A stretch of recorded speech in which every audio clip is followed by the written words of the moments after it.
Abra sua Bíblia, por favor, no livro do profeta Daniel. Eu quero só pensar com vocês aqui algumas coisas.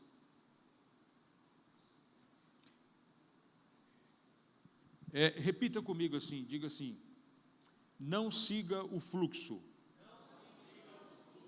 siga o alvo. De novo, diga: não siga o fluxo, siga o alvo. Muito bem, é sobre isso que eu quero trocar uma ideia com vocês aqui hoje, tá? Sobre esse tema. Não siga o fluxo, siga o alvo. Daniel capítulo 1, eu vou ler apenas um único versículo, versículo de número 8, versículo 8, do capítulo 1 desse livro. Eu gostaria que você acompanhasse a leitura aí na Bíblia ou no seu celular, enfim, mas que todos pudessem me acompanhar, por favor, na Escritura. Eu vou fazer uma reflexão expositiva, tirando do texto mesmo. Todos acharam? Amém? Resolveu Daniel firmemente não se contaminar com as finas iguarias do rei, nem com o vinho que ele bebia, nem com o vinho que ele bebia. Somente até aqui. Amém? Pessoal, o livro de Daniel, eu preciso falar um pouquinho desse livro para poder entrar no assunto que eu quero tratar com vocês. Esse livro é um livro extraordinário. Ele é conhecido pelos estudiosos como o Apocalipse do Antigo Testamento, dado a conexão que ele tem com o livro de João no Novo Testamento. Esse livro registra a trajetória de um grande homem de Deus que foi o profeta Daniel. Claro que você não tem aí a biografia de Daniel, mas o que esse livro registra, nos 12 capítulos que ele tem, faz a gente compreender o que é a gente não caminhar pelo fluxo das coisas. Vocês vão entender o que eu estou falando. Daniel foi um dos profetas do cativeiro na Babilônia, quando ele tinha aproximadamente 12 anos, por volta de 12, 14 anos.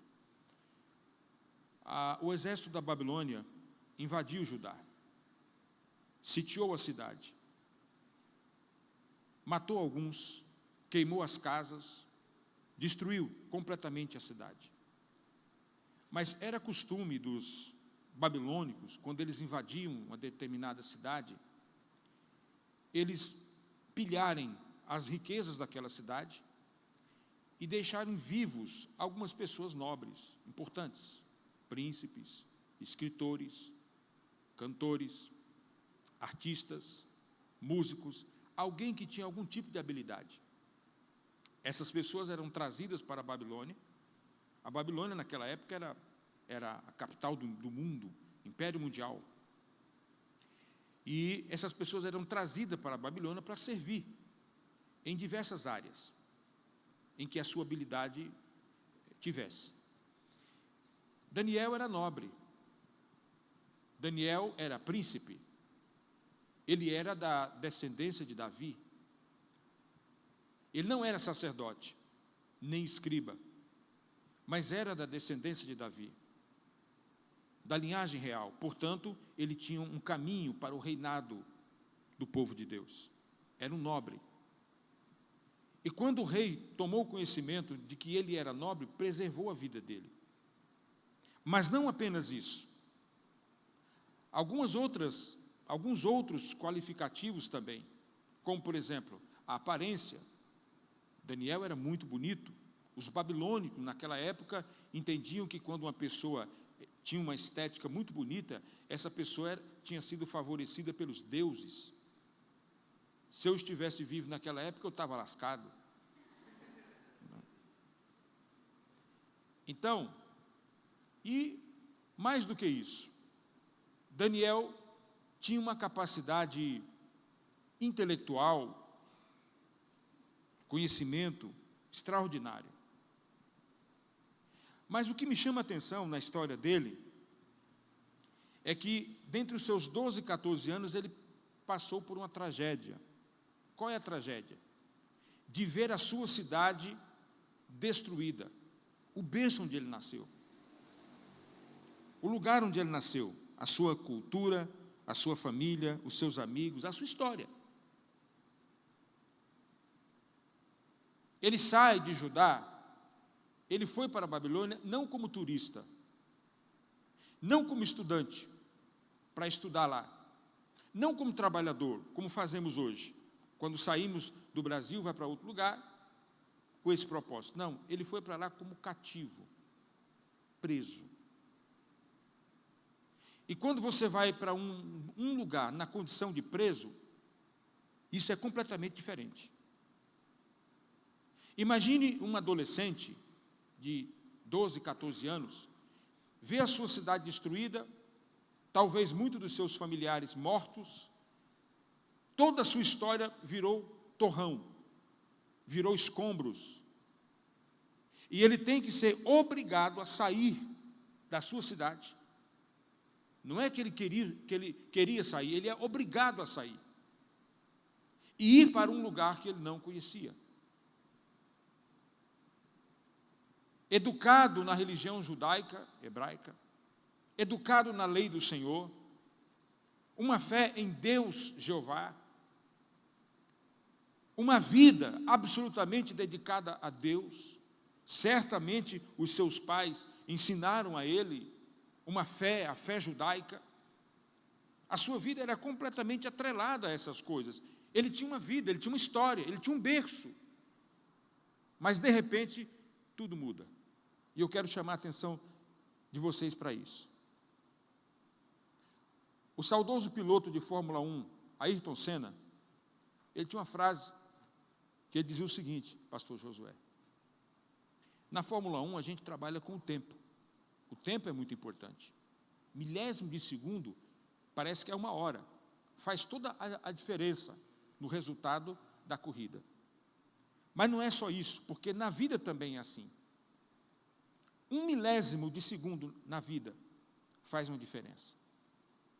E ele diz, e um dos maiores desafios da vida é a gente saber, ter a consciência de que a qualquer momento na sua vida, tudo pode mudar. E geralmente as mudanças, elas não avisam, entende? Elas não mandam recado. Vou chegar aí na sua casa, viu? Eu vou mudar você, eu vou mudar a sua história. Elas não avisam, elas simplesmente chegam. E nesse caso, podem ser mudanças boas, mas infelizmente também podem ser mudanças ruins. No caso de Daniel, foi uma mudança abrupta, ruim. E aí o que acontece quando você tem a sua história destruída e você é obrigado a ir para um lugar que você não conhece? Depois de uma tragédia, o que a gente faz? O que se faz depois de uma tragédia? Você tem duas coisas, duas saídas. Ou você senta, se desespera, se agonia, se deprime e se mata. Ou você chora, sofre a sua dor, mas entende que precisa recomeçar, levanta a cabeça e segue em frente. Será que eu estou falando para alguém que precisa aqui esta noite? A palavra de Deus não volta vazia. Daniel chega na Babilônia. A Babilônia eram os Estados Unidos daquela época, onde todo mundo queria ir. Todo mundo queria morar na Babilônia, porque lá era uma metrópole, era uma cidade enorme. Todo mundo tinha muito orgulho de morar lá. As maiores construções da antiguidade eram lá. As maiores escolas, universidades eram lá. Tudo era lá. Então, era muito comum as pessoas irem para a Babilônia para mudar de vida, tentar uma vida melhor. Era muito comum, como a gente faz hoje em relação a alguns lugares do mundo. Mas e quando você é obrigado a ir a um lugar que você não quer ir? Não estava na sua agenda, não estava nos seus planos, mas você não tem saída, você não tem para onde ir. Existem situações, circunstâncias, jovens, na nossa vida que elas são ao arrepio da nossa vontade. Não depende de mim, entende? Não depende de mim, não está na minha mão, não está no meu controle. Eu sou empurrado pela necessidade, pela circunstância. Eu tenho que me adaptar. Eu tenho que entender que a partir dali a minha vida mudou. A minha vida passada virou lembrança. Entende? E tudo na nossa vida vira lembrança. Aliás, deixa eu falar uma coisa aqui. Há uma diferença entre lembrança e saudade. Esses dias eu conversando com a minha filha em casa, eu falei para ela. Ela disse assim: pai, o senhor tem saudade da sua vida passada? Eu disse: há uma diferença entre lembrança e saudade. Aprenda isso. Qual é a diferença, pastor? Lembrança é quando o seu cérebro, a capacidade da memória que você tem, ela lembra de fatos que você viveu, circunstâncias, e você rememoriza aquilo, você revê aquilo. Isso é lembrança. Mas o que é saudade? Saudade não é apenas você lembrar. Saudade é você lembrar daquilo e desejar ardentemente viver aquilo novamente. Entendeu? Há coisas então que eu lembro, mas não tenho vontade nenhuma de vivê-las de novo. Mas há coisas na minha vida que me dá muita saudade. Entende? Eu relembro com muita vontade de voltar a vivê-las. Uma delas, eu posso citar aqui, meu velho pai. Como tenho saudade do meu pai. Pastor Paulo. Muita saudade. Saudade de beijar sua mão, de cheirar sua mão. Muita saudade. Mas tem coisas que eu só lembro. Tudo na nossa vida é isso. É lembrança e saudade. Você precisa compreender isso.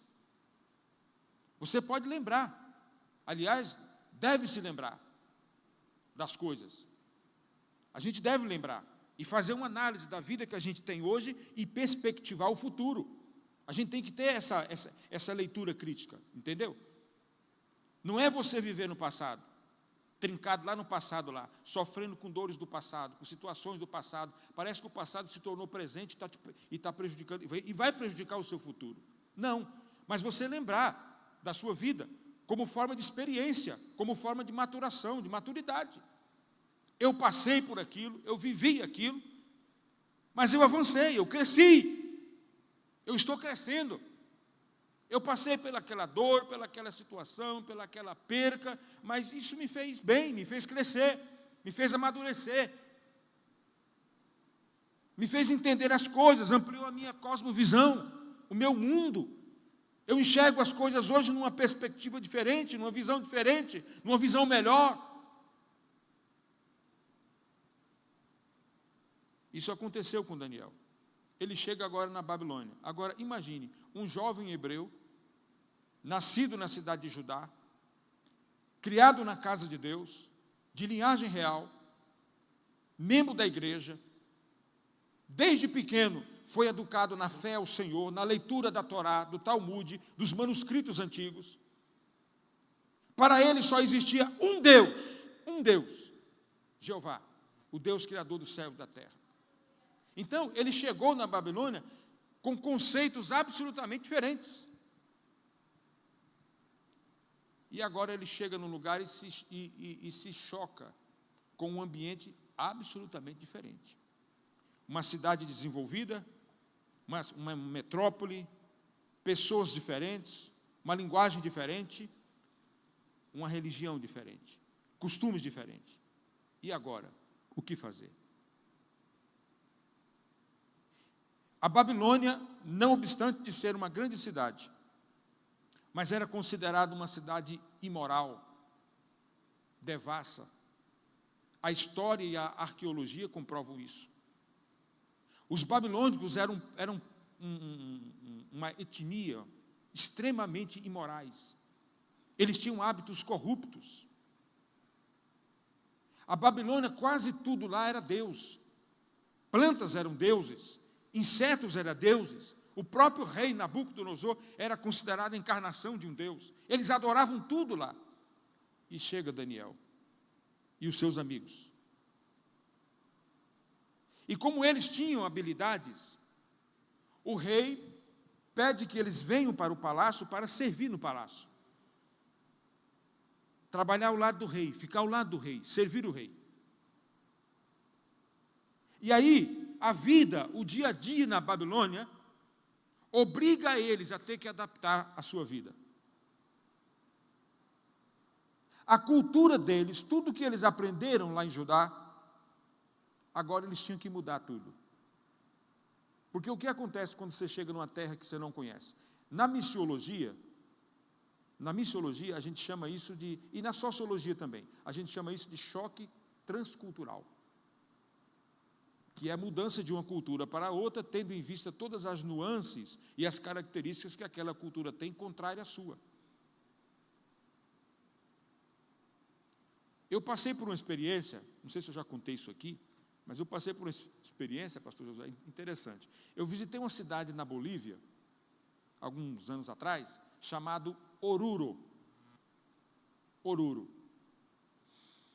E aí nós fomos dirigir um culto lá, uma pequena cidade, a gente chama aqui no Goiás de Currutela, é isso mesmo. E aí a gente foi muito bem recebido lá, pelo o chefe daquela cidade, era uma espécie de líder da cidade. E aí fizeram uma cerimônia de um encontro de recepção para nós. E a gente achava que era uma mesa cheia de pão, de doce, de presunto, de queijo. E quando chegamos lá, era uma mesa com vários copos, muito simples, e uma bacia desse tamanho de mandioca, de farinha de mandioca.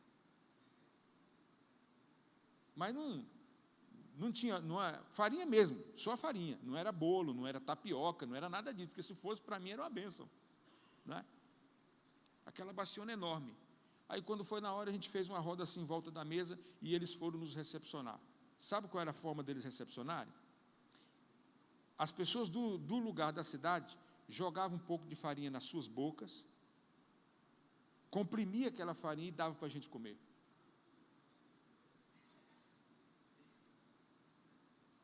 E aí eu vi uns colegas, naquela época a gente era jovem, né? E eu vi alguns colegas fazendo ânsia de vômito assim, mas você tinha que manter firme, né?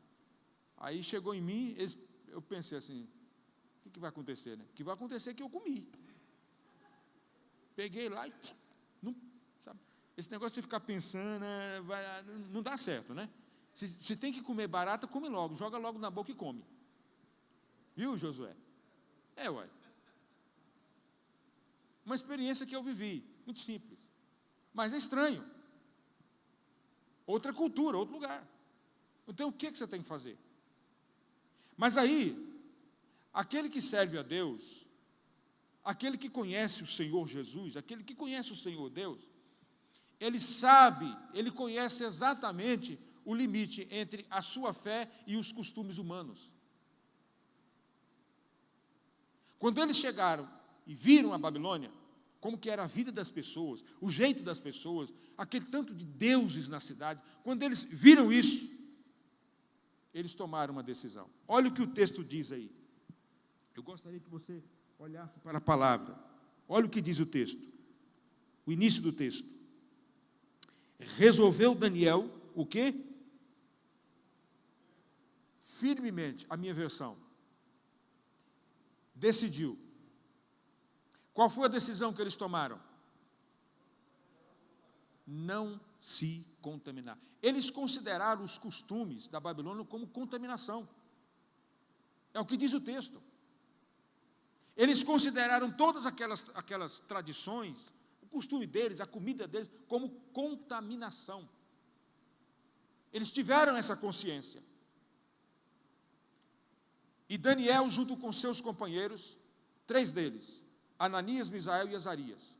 O livro de Daniel, do capítulo 1 ao 6, vai tratar da história desses 4 jovens. E depois do capítulo 7 ao 12, é a parte profética, escatológica do livro. São as visões e revelações de Daniel. E eles tomaram essa decisão aqui, de não se contaminar. Só que a parada não era bem assim, porque não era fácil. Não é dizer assim, ó, não quero. Entendeu? Nós aqui no Brasil, nós temos a opção de você falar assim, ó, não quero isso. Ok, não quer, tudo bem. Mas existem lugares do mundo e existem pessoas que não têm opção. Você irá passar situações na sua vida para as quais você não pode retroceder, voltar atrás. Porque não está em suas mãos. Louvado seja Deus, porque moramos num país produtivo, numa terra fértil. Goiás é um estado produtivo, ninguém passa fome, certo? Alguns podem não ter de abundância, tudo que quer, mas é um estado produtivo. E a gente tem a opção de comer aquilo que você quer. Mas e se você for para um lugar onde não tem isso? Onde não tem escolha, não tem opção, o que você faz? Então, tomar a decisão que eles tomaram aqui foi um desafio. Mas diz o texto aqui, firmemente. Essa palavra firmemente, no original, ela dá a ideia de uma árvore plantada no solo, cujas raízes estão bastante profundas. Quanto mais profunda for a raiz, mais a árvore é fixa, é sólida no chão. Firmeza, firmeza, é aquilo que não se abala, está firme. A nossa decisão tem que ser uma decisão firme. Por isso que nós temos que andar na direção do Espírito Santo, porque o Espírito Santo nos ajuda nas nossas decisões. Quando você for tomar uma decisão, pelo amor de Deus, jovem, não toma decisão baseado no que você vê, e nem nos sentimentos. Eu estou sentindo, cuidado, porque sentimentos é enganoso. Os sentimentos nos enganam, a emoção nos engana. Quando você está alegre demais, você fica besta, bobo. Entendeu? E quando você está com raiva, irado, você perde o foco, a visão, você faz besteira. Então não podemos ser dirigidos pela emoção e nem pelo que se vê. Porque aquilo que se vê não é realmente o que se vê. Isso a teologia e a filosofia explica. Vivemos numa sociedade que a gente caminha por essas coisas. As pessoas decidem emocionalmente e decidem apenas pela visão. Se aquilo for bonito, se aquilo for belo, então está tudo certo, é bom. Muitos jovens na igreja, por exemplo, estão orando, Senhor, eu quero casar, mas eu só quero casar com uma pessoa assim, assim, assim, de olhos verdes, bem alto, bem bonito, sei lá. Não faça isso. Sabe o que você deve fazer? Ore a Deus e diga assim, Senhor, eu preciso, mas eu quero alguém que o Senhor escolha. Porque Deus sabe o que é melhor para você. Deus sabe o que é melhor para a sua vida.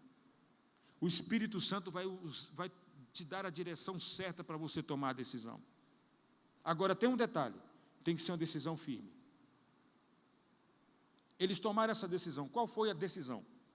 De não se contaminar com a comida do rei, por uma única razão. Porque a comida que era colocada na mesa do rei era sacrificada aos ídolos da Babilônia. Entendeu?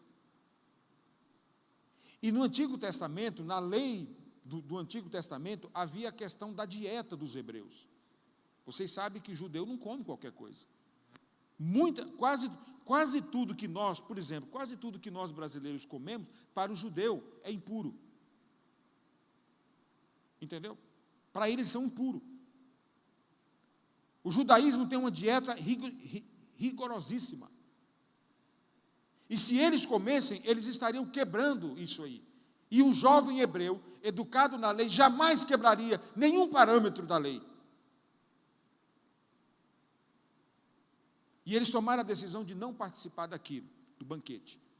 Ainda que fosse apetitoso, saboroso, eles decidiram não se contaminar, não comer. E muito menos do vinho. Essa decisão custaria caro para eles. Mas o texto diz, eles resolveram, Daniel resolveu firmemente. Irmãos, queridos jovens, a fé é o firme fundamento. Diga comigo, a fé é o firme fundamento. Se a sua fé tem raiz, se a sua fé tem base, o vento pode soprar como for, você não cai. Quer que eu repita isso? Se a sua fé estiver na palavra de Deus, o diabo pode te oferecer o prato mais apetitoso, mais saboroso, mais gostoso, mais lindo, mais atrativo, mais sedutor, mas você não cai. Porque a sua fé está na palavra, está em Cristo. E quantos pratos Satanás oferece hoje para nós? Isso aconteceu com eles lá. O ambiente era um ambiente absolutamente sedutor, Marcos. Certo? O ambiente era um ambiente que pressionava eles a ter que se adaptar, a ter que se parecer com os babilônicos. Geralmente, quando duas culturas convivem juntas, a tendência é uma engolir a outra. Uma vai prevalecer e a outra vai se extinguir. Essa fenomenologia, isso acontece no mundo afora. Quando você anda com alguém, ou você vai ser influenciado, ou você vai influenciar essa pessoa. Como é que são os amigos que você tem? A maioria deles são cristãos ou não? Crente não se relaciona só com crente. Não, você tem que ser preparado para se relacionar com toda sorte de pessoas. Entendeu? Quem foi que disse que você tem que andar só com crente? Não. E a sua vida social, o seu trabalho? Não. Mas você tem que aprender a conviver com todas as pessoas. E entender e saber que você tem uma fé. Você tem um compromisso com Deus. Você tem um compromisso com a palavra de Deus. A sua vida é uma vida cristã. Ele decidiu firmemente não se contaminar. Falou, em vez de comer essas carnes, nós vamos comer só verduras. Só verduras, só hortaliças. E ele fez um pacto lá com o cidadão lá, que cuidava deles. Falou, nós não vamos fazer parte da comida da mesa do rei. Deixa a gente comer só verdura. Não, mas não pode, porque se o rei tomar conhecimento disso, eu cuido de vocês. Né? Ele vai me matar. Ele disse, não faz isso. Porque a ideia é o seguinte, eles não vão comer, vão emagrecer, a aparência vai ficar feia, o que vai acontecer? O rei vai perceber. Mas aí é o seguinte, quando você decide viver uma vida de fé, Deus atua na sua vida. Deus coopera com você. E aí, ao final de 10 dias, um prazo de 10 dias, ao invés deles estarem magros, fracos, feios, eles eram mais bonitos do que os jovens que faziam parte da mesa do rei. Diga comigo assim, a verdadeira beleza vem de Deus.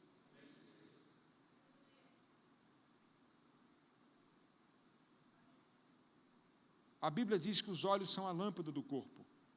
Se os teus olhos forem bons, se você colocar em coisas boas, o teu corpo também será bom. Mas se for em coisas ruins, o teu corpo será ruim. Visão. Por isso que eu disse que a gente não pode caminhar pelo que se vê, mas caminhar na direção do Espírito Santo. Você já ouviu aquele ditado que as pessoas dizem aí que quem vê cara, não vê coração? Não é assim? É verdade. Eu posso maquiar aqui o meu rosto e vocês não saber o que está escondido dentro de mim, mas o Espírito Santo é aquele que revela o profundo e o escondido.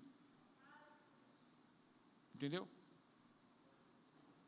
O fato é que eles tomaram essa decisão, e isso custou caro, não foi fácil, porque depois, vocês conhecem bem aqui o livro, eles passaram por outras situações.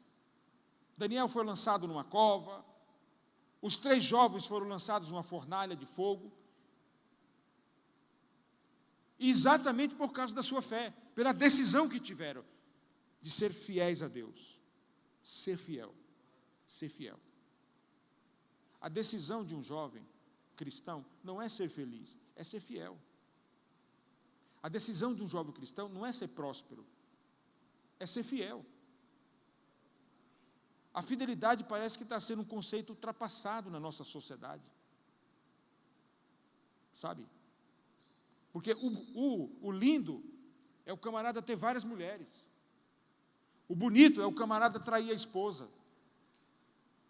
O lindo hoje é a esposa colocar chifre no esposo, falando aqui de uma forma um pouco mais rasgada. O bonito hoje é você passar numa rua dessa, onde tem bar, e você vê a mesa, e está lá 4, 5 jovens absolutamente embriagados ali. Isso é bonito, né? É bonito fumar maconha. Né? Está aí um certo grupo aí querendo a liberação disso. É bonito ser grosseiro, ser desrespeitoso, falar palavrão. É bonito isso, né?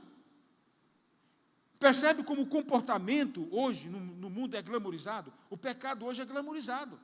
Se aplaude. O que a Bíblia condena, a sociedade aceita.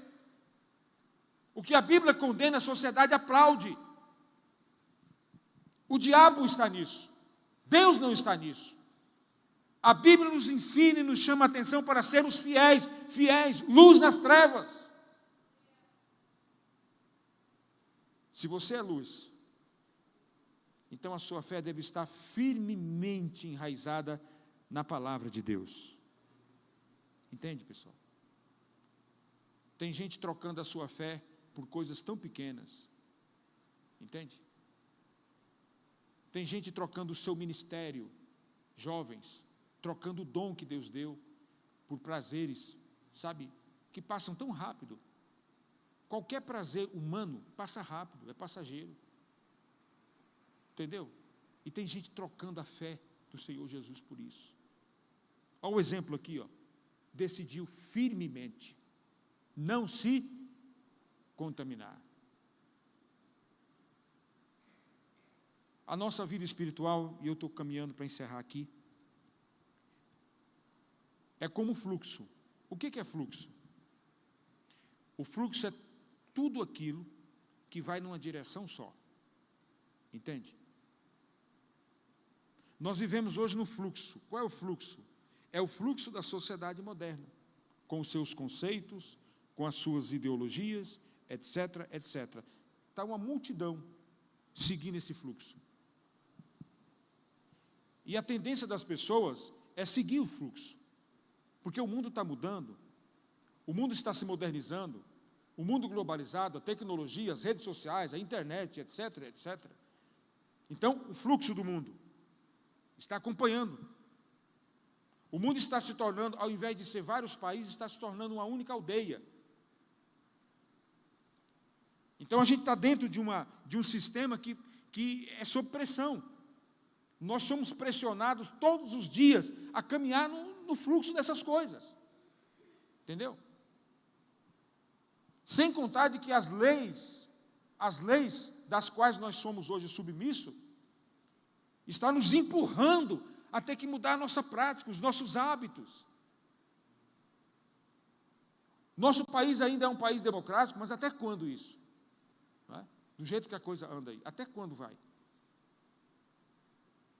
Se você não viver hoje uma vida parecida com o que a sociedade quer, você está fora da caixinha. Você não arruma um emprego, você não tem amigos, Porque você é uma ovelha negra, está diferente. Diferente do fluxo das coisas. Mas o que a gente aprende é que a igreja de Jesus é um povo, sim, diferente.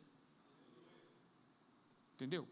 Nós não somos arrogantes, prepotentes, presunçosos, mas a igreja é um povo diferente. Você pode se relacionar com todas as pessoas, conviver com todas, mas sabendo, você é um filho, é uma filha de Deus. Você tem o Espírito Santo. Você tem o sinal da santidade do Senhor na sua vida. Você foi comprado por bom preço, glorifique a Deus no seu corpo que pertence a Deus.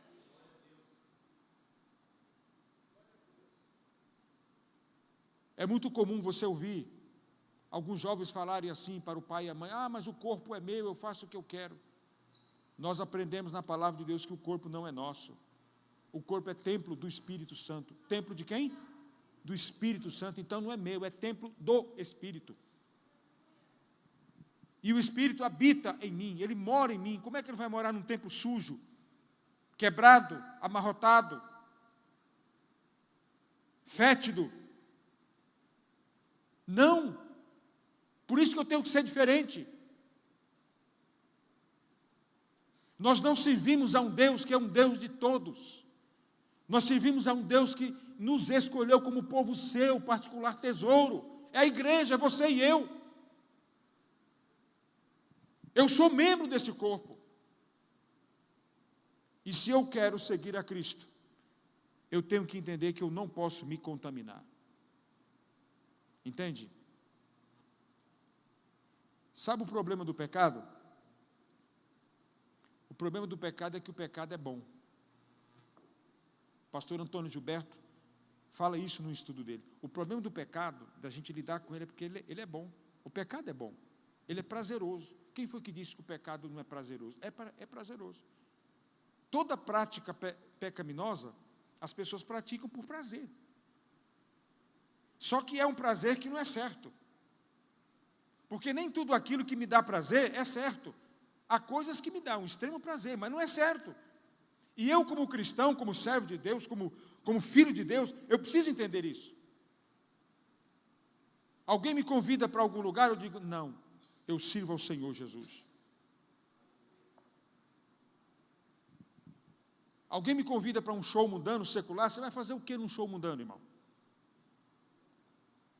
Quando tem, por exemplo, aquela pecuária aqui em Anápolis, os pastores sofrem o tanto de jovens que saem da igreja e vai para lá, para participar de show secular. Tu vai fazer o que lá, meu filho?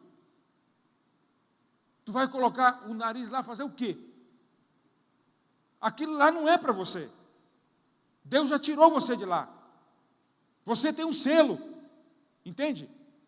Um selo, uma marca.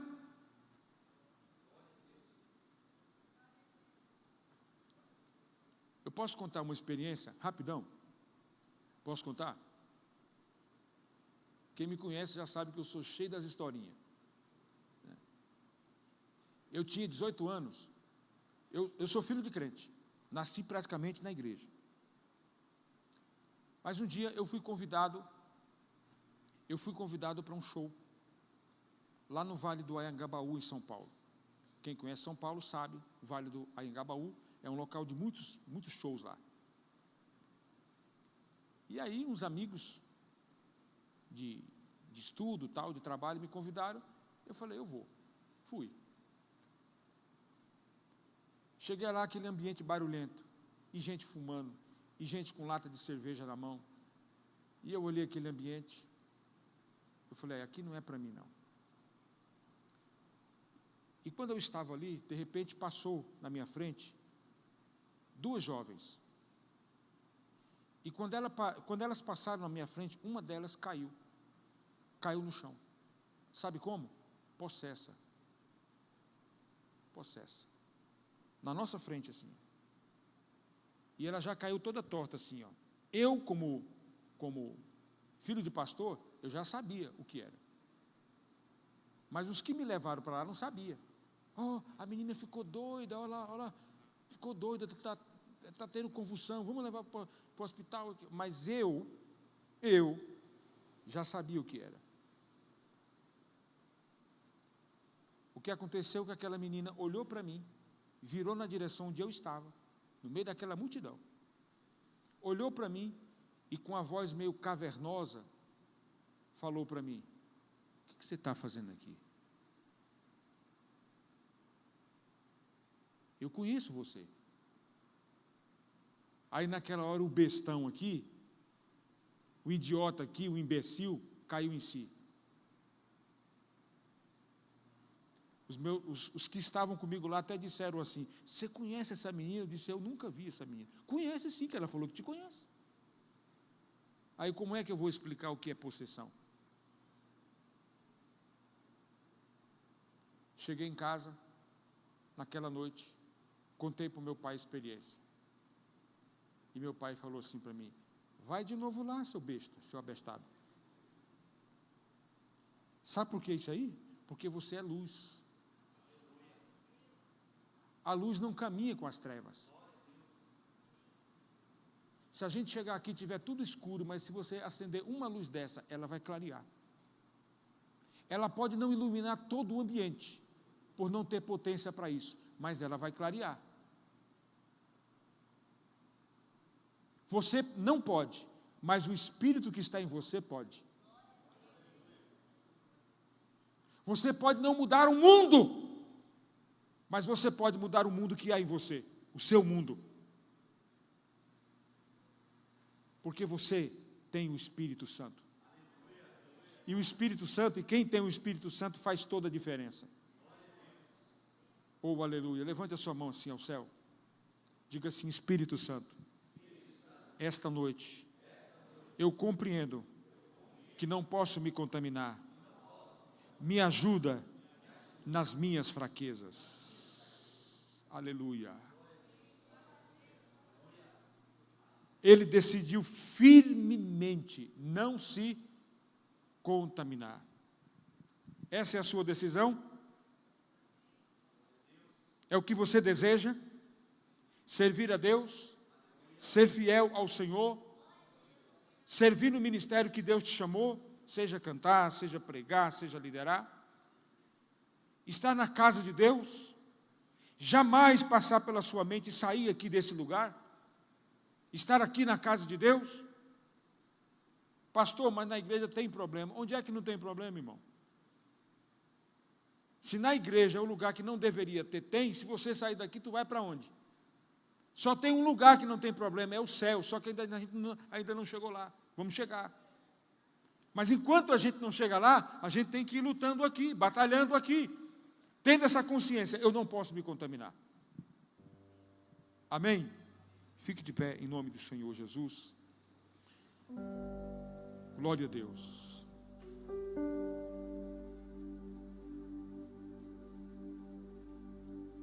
Diga assim: cuidado com as suas vestes espirituais.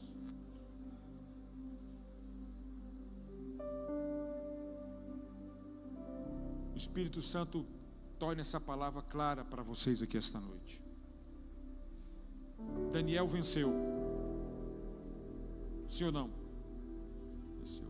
Pela decisão que ele tomou. Deus age. Olha aqui, ó. Outra coisa que eu vou terminar falando isso. Deus opera na nossa vida a partir das nossas decisões. Amém? Se a sua decisão estiver na vontade de Deus, dentro dos princípios da palavra de Deus, você decide e Deus coopera com a sua decisão. Amém? Por mais difícil que seja, Deus está com você. Deus vai iluminar o seu caminho a você tomar a direção certa. Seja na área profissional, pessoal ou ministerial. Amém, gente? Pai querido, em nome de Jesus, eu não tenho poder, mas a Tua palavra tem poder. Eu sei que a Tua palavra não volta vazia. Ela faz aquilo que lhe apraz. Ela tem um efeito. O efeito começa dentro, no introspecto, no profundo, na alma. E depois ela se exterioriza, ela reverbera nas ações e no comportamento do nosso dia a dia. Traga a tua palavra, Senhor, esta noite a nossa consciência de que não podemos nos contaminar. Senhor, nos faça entender a tua vontade nesse sentido. Nos ajuda, Senhor, a nos afastar do pecado, daquilo que desagrada o teu Espírito Santo, daquilo que entristece o teu coração. Abençoa os jovens que aqui estão esta noite. Abençoa todos. Dê a direção certa na vida de todos eles. Clamamos por isso. Oramos assim. Confiamos assim. Cremos assim. Queremos andar na direção do teu Espírito Santo. Aonde o vento do Espírito soprar, nós queremos ir nessa direção. A tua palavra é a nossa bússola. É o mapa da nossa fé. Nos ajuda a entender isso, Senhor, a compreender isso. A vencer todos os apelos dessa sociedade. Tudo aquilo que o diabo nos oferecer, nos ajuda a rejeitar. A tua graça esteja conosco e seja suficiente. É o que nós te pedimos, em nome de Jesus. Amém, amém, amém. Deus abençoe vocês, pessoal, em nome de Jesus.